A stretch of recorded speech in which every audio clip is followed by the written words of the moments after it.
Don't just say this is about thoughts and prayers right now. These kids were literally praying. 2 children were killed in a shooting at a Catholic school mass in Minnesota.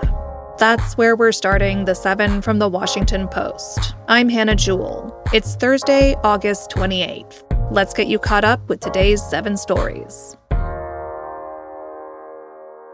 Yesterday morning, a shooter opened fire at Annunciation Catholic School in Minneapolis. An 8-year-old and a 10-year-old were fatally shot. 17 other people were wounded, including 14 students. They are all expected to survive. You just heard Minneapolis Mayor Jacob Frey at the top of the show. He spoke at an emotional news conference following the attack. It was the first week of school. They were in a church. These are kids that should be learning with their friends. They should be playing on the playground. They should be able to go to school or church in peace without the fear or risk of violence, and their parents should have the same kind of assurance. 10-year-old Weston Halsney was in the church when the shooting happened. He spoke to Twin Cities NBC affiliate KARE 11. The first one, I was like, what is that? I thought it was just something, and then when I heard it again, I just ran under the pew, and then I covered my head. My friend Victor, saved me, though, because he laid on top of me, but he got hit. The attacker was identified as 23-year-old Robin Westman, who died of a self-inflicted gunshot wound. Authorities said Westman had timed rambling videos to be posted to YouTube to coincide with the attack. One video showed messages written on gun magazines. They included anti-Black, anti-Semitic, and anti-Hispanic racial slurs and the words, "Kill Donald Trump." The attack marked the first school shooting in the nation since the end of the summer break. For more, listen to yesterday's episode of Post Reports. Find that wherever you listen to podcasts.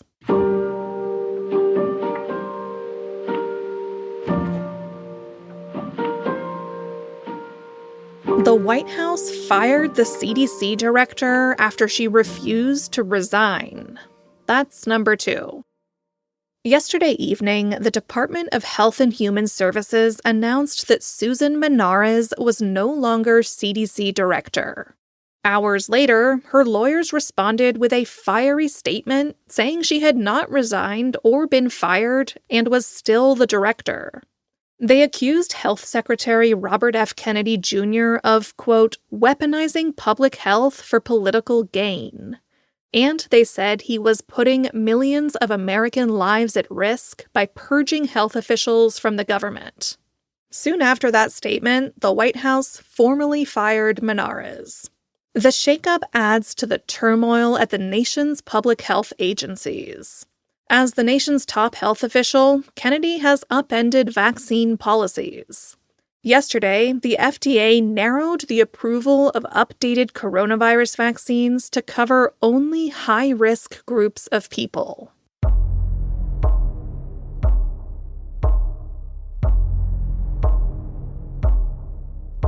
Number 3 is another high-profile firing.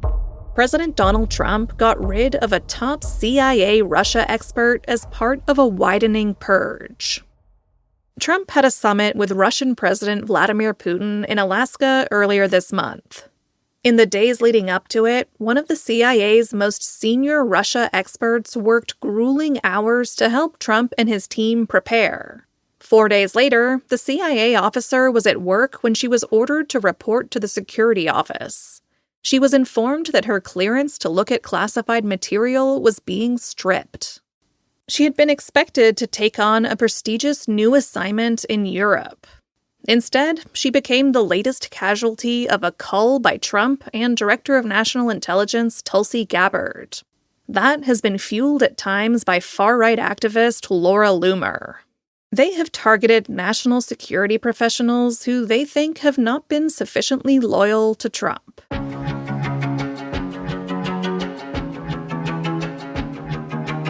ICE asked for access to a Chicago-area Navy base to assist operations. That's number 4. The White House is considering deploying thousands of U.S. troops to the nation's third-largest city. The administration wants to use a Navy base near Chicago as a launchpad for federal law enforcement activity against undocumented immigrants. But officials at the base said no decisions to approve access have been made. That responsibility lies with Defense Secretary Pete Hegseth. The White House is determined to ramp up ICE operations. Deputy Chief of Staff Stephen Miller is pushing for 3,000 arrests to be made per day. The polarizing strategy has strained DHS, prompted public outcry, and set off numerous legal battles. A warning, number 5 includes references to self-harm. Instagram's chatbot helped teen accounts plan suicide. The Meta AI chatbot is built into Instagram and Facebook and is available to users as young as 13. In a new safety study, researchers found that the chatbot can coach users on suicide, self-harm, and eating disorders. In one test chat, the bot planned joint suicide and then kept bringing it back up in later conversations. Parents can't turn the feature off in their teens' accounts, nor can they monitor what their kids are chatting about. This disturbing study comes as more people are turning to AI chatbots for companionship, role-playing, and even therapy. Advocates and some state laws are seeking to restrict or ban their use by children.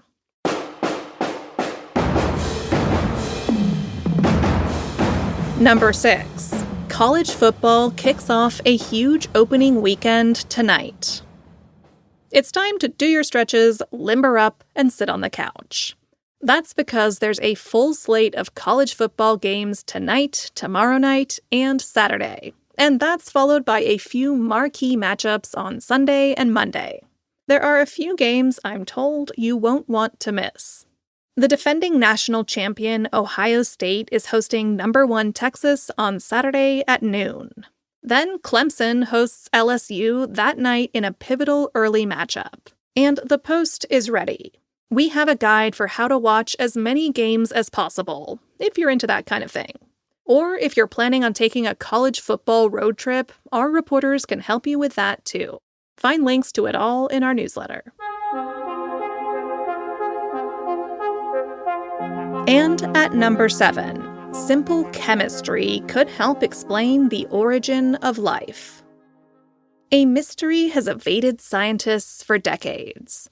We know that proteins are critical to life, but we don't know how these molecules first formed on Earth. A new study published yesterday may have cracked the code. In lab experiments, scientists showed how 2 basic ingredients of life, RNA and amino acids, can combine to start protein synthesis. I won't get into the details because I can't pronounce the names of the molecules at play. But the key thing to know is that those basic ingredients and watery conditions are thought to have been around on Earth about 4 billion years ago. That's the primordial soup from which life probably first emerged. If you are a clever clogs who needs all the details of this magical reaction, you can find a link to the full story in our newsletter. Just search for the 7 Morning Briefing.